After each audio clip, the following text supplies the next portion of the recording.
Dios cuando creó a Adán estaba pensando en la iglesia. Y la iglesia no es una persona, sino son multitudes de personas, millones de personas.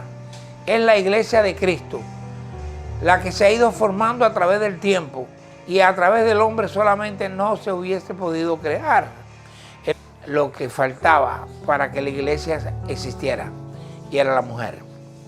La mujer madre, porque es la mujer la que trae la posibilidad en sí, en su cuerpo, de llevar la procreación adelante, la multiplicación adelante.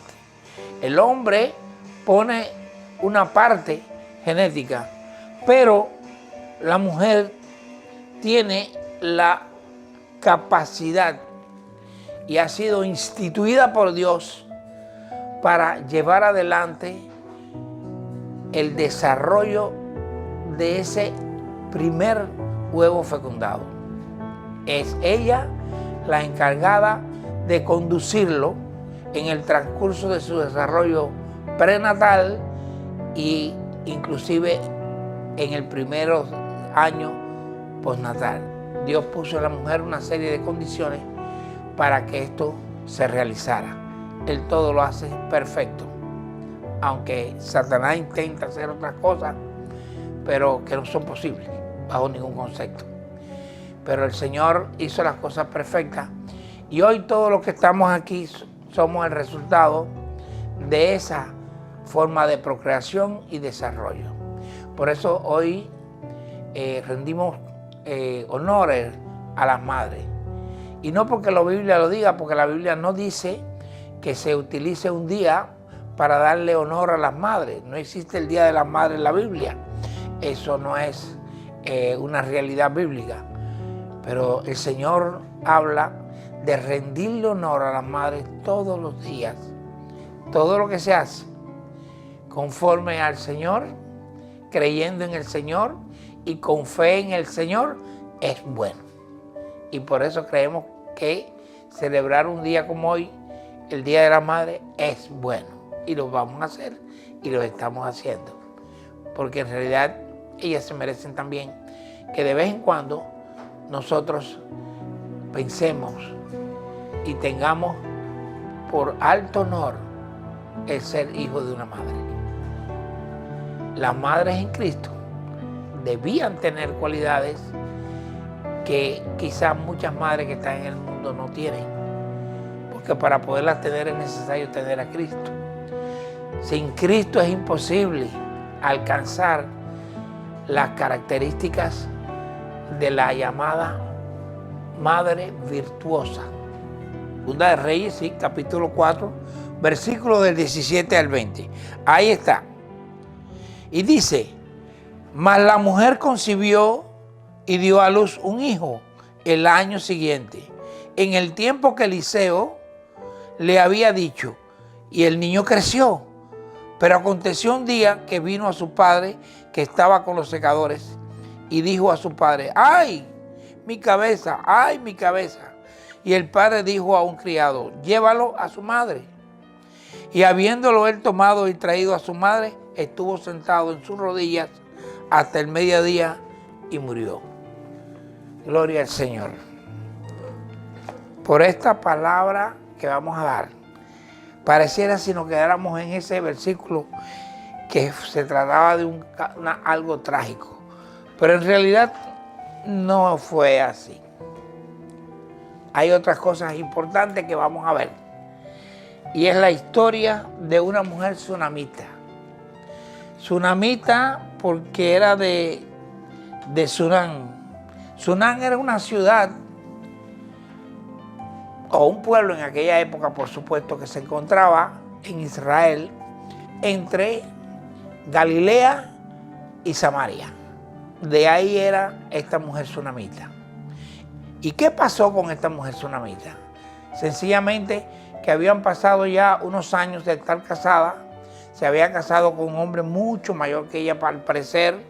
No dice, la palabra de Dios, la Biblia no dice exactamente cuántos años, pero sí refiere que se trataba de un hombre muy, pero muy mayor con relación a ella, y ella era estéril, no había podido tener hijos. sucedía algo con cierta frecuencia en esa zona, y era que el profeta Eliseo pasaba por allí con cierta frecuencia. Él iba desde la zona de Galilea y a veces desde el mismo Jerusalén, iba y llegaba hasta el Monte Carmelo. Y Sunam, esta ciudad, este pueblo, se encontraba en el tránsito, en el tránsito por donde él tenía que pasar. Y esta señora, cuando lo veía pasar, reconocía en él a un hombre de Dios. Y esto es importante, porque a veces las personas no reconocen al hombre de Dios. Pero algo tendría Eliseo que llamaba la atención. Y ojalá y todos los que somos ministros del Evangelio tengamos algo que llame la atención de las personas, que puedan decir, ese es un hombre de Dios. Y ella reconocía en él un hombre de Dios y lo invitaba a que fuera a su casa a comer cuando pasaba, en las veces que sucedía. Lo invitaba a comer de vez en cuando. En cierta ocasión, ella se acercó a su marido y le dijo, esposo, por aquí pasa el varón de Dios y a veces viene muy cansado porque lo vemos. Podíamos prepararle un cuarto para que cuando él pasara no solamente se quedara a comer, sino se quedara a dormir. Estas cosas son maravillosas porque nos enseñan que cuando a un hombre de Dios, de alguna manera, tratamos de ayudarle y de bendecirlo, nos estamos bendiciendo a nosotros mismos. Ella tenía algo que estaba en su pensamiento y no sabía cómo lo iba a hacer. Y era que ella quería tener un hijo, porque la mujer nace por instinto propio con deseo de tener hijos. Eso es algo que Dios pone en la genética de la mujer. La mujer necesita tener un hijo para sentirse completa. Cuando la mujer no tiene un hijo, se siente que está incompleta, que algo le falta. No logra tener esa felicidad que se tiene cuando hay un hijo. ¿Por qué? Porque lo trae en su gen. ¿Por qué? Porque lo trae, Dios ha puesto en ella una característica especial que no tenemos los hombres, una sensibilidad especial que no tenemos los hombres, para poder tener en su seno un ser en desarrollo. Tener un ser en desarrollo en el útero de una mujer necesita toda una serie de condiciones de la persona. Y en primer lugar necesita mucha paciencia y mucha disposición al sacrificio. Porque aunque parezca que todo es sencillo por lo frecuente que ocurre, porque a veces vemos lo común y lo frecuente como algo sencillo, y no es tan sencillo. El embarazo es un proceso de alto nivel de sacrificio, inclusive de peligro. Pero aún así, el Señor ha puesto esa sensibilidad especial en ella, que a la mujer no le importa ni el sacrificio, ni el riesgo que tenga que tener, sino ella lo que quiere sentir es que eso que puso Dios en su corazón y que puso Dios en su alma y que puso Dios en su cuerpo que creó, sea completado, sea llevado a efecto. Y está dispuesta a hacer ese sacrificio. Por eso cuando la mujer sale embarazada, comienza a sentirse una felicidad diferente a la que sentía cuando nunca estuvo embarazada.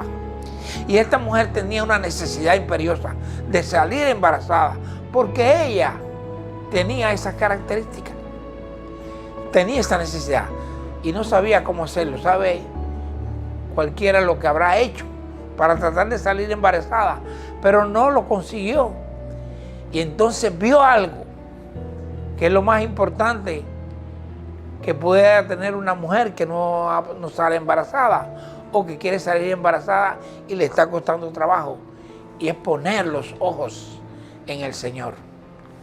Poner los ojos en el Señor. Él ya puso los ojos ¿en quién? En Eliseo.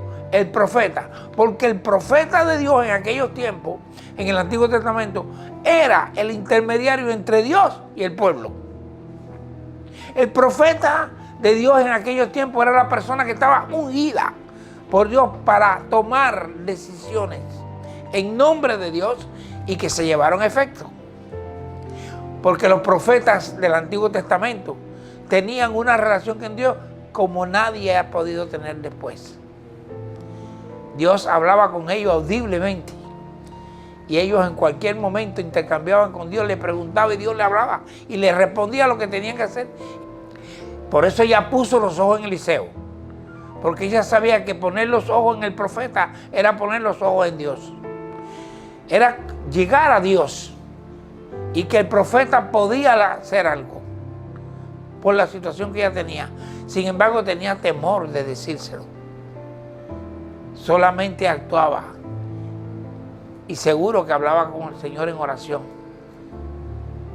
Y estaba esperando que del profeta saliera algo, alguna forma que llegara. Ese deseo de tener un hijo es una de las cosas fundamentales y primarias que una mujer tiene que tener para ser verdaderamente una madre. El deseo de tener el hijo, como lo tenía la mujer tsunamita. Y prepararon el cuarto en la casa. Y el tsunamita y Eliseo y Jesse se quedaban de vez en cuando en la casa. Y un día, porque Dios hace las cosas, puso en el corazón de Eliseo que le preguntara a la tsunamita si ella quería algo. Y a través de Jesse le dijo: Jesse, pregúntale qué quiere que hagamos por ella. Y cuando él le preguntó eso a Jesse, que era el criado, ya Jesse lo sabía. Y Jesse de inmediatamente le contestó y le dijo: el problema es que ella no tiene hijos. Y su marido ya es muy mayor y no han podido tener hijos. Y ella quiere tener un hijo. Y entonces Eliseo fue donde estaba ella y le dijo: mujer, el año que viene para esta época vas a tener un hijo.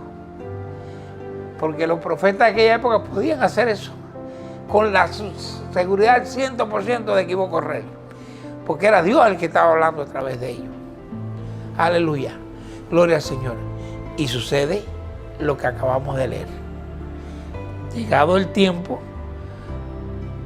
la mujer concibió y dio a luz, efectivamente, al año siguiente, un hijo.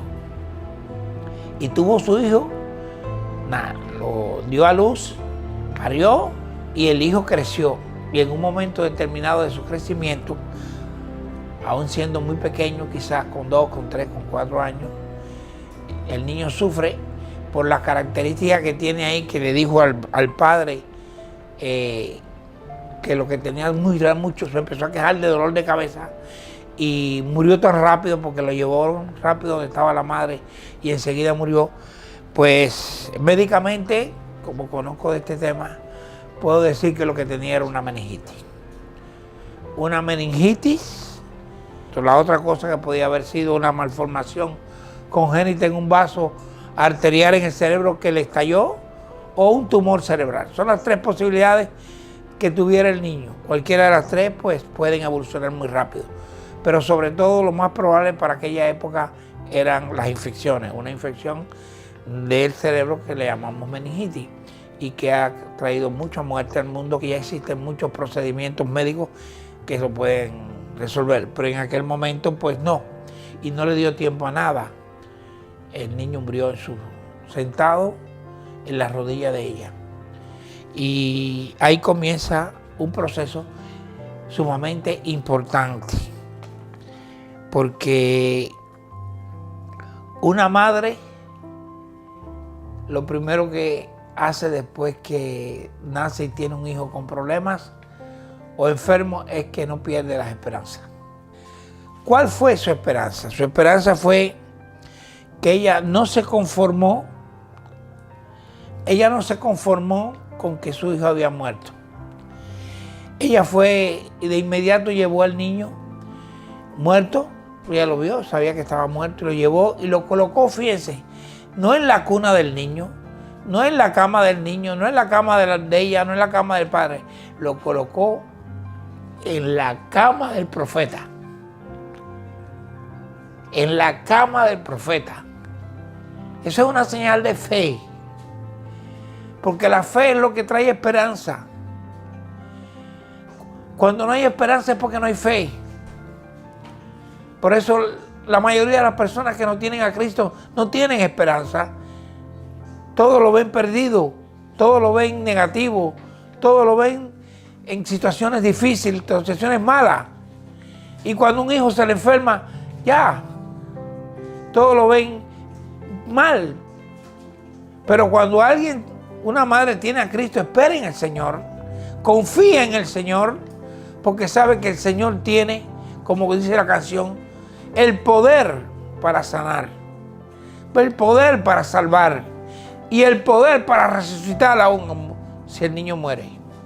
Y ella creyó, ella tenía fe, ella sabía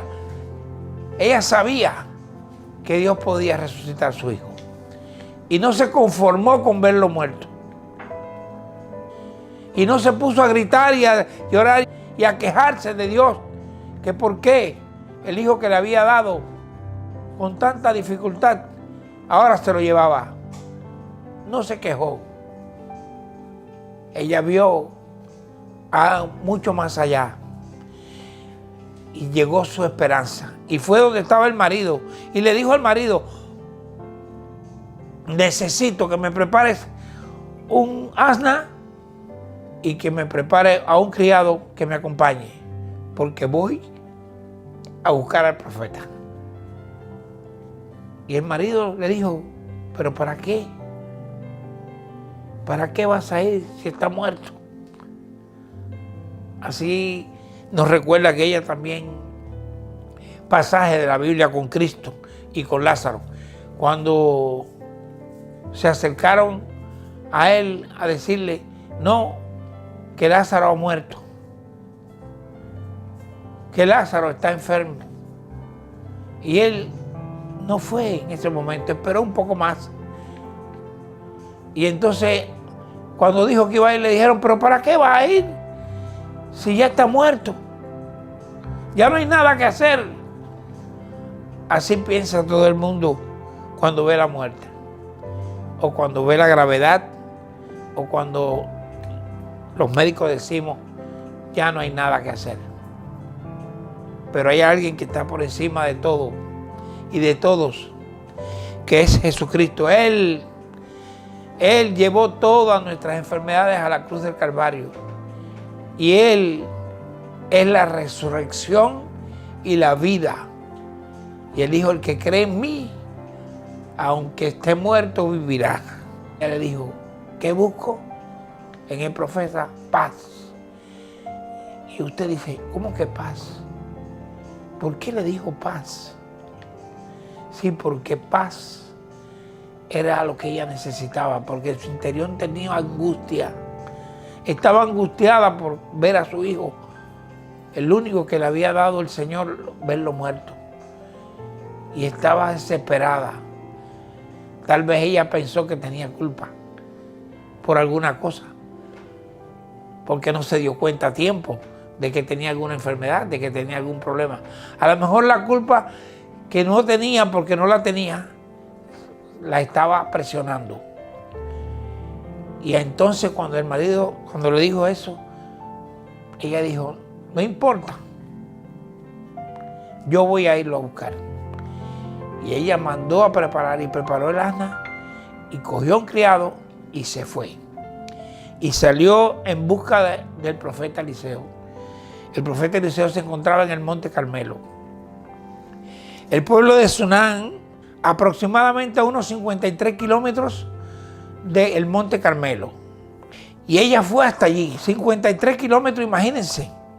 En aquellos momentos, montado en un asna, me imagino que no menos de 12 o 14 horas de viaje para llegar hasta el Monte Carmelo a encontrar a Eliseo. No se encontró a Eliseo, primeramente. A quien se encontró fue a Jesse. Jesse le interceptó en el camino y le preguntó que si había algún problema, que si todo estaba, que si había algo mal, que si su marido estaba bien, que si ella estaba bien, que si el niño tenía problemas. Y ella, fíjense, esto es interesante, ella le dijo, no, bien, todo está bien. Todo está bien. ¿Sabe lo que estaba haciendo? Estaba confesando lo positivo. Ella sabía que su hijo estaba muerto, pero ella estaba confesando porque sabía que su hijo iba a resucitar. Por eso le dijo, no, está bien. No está mal, no está muerto, él está bien. Pero yo quiero ver a Eliseo.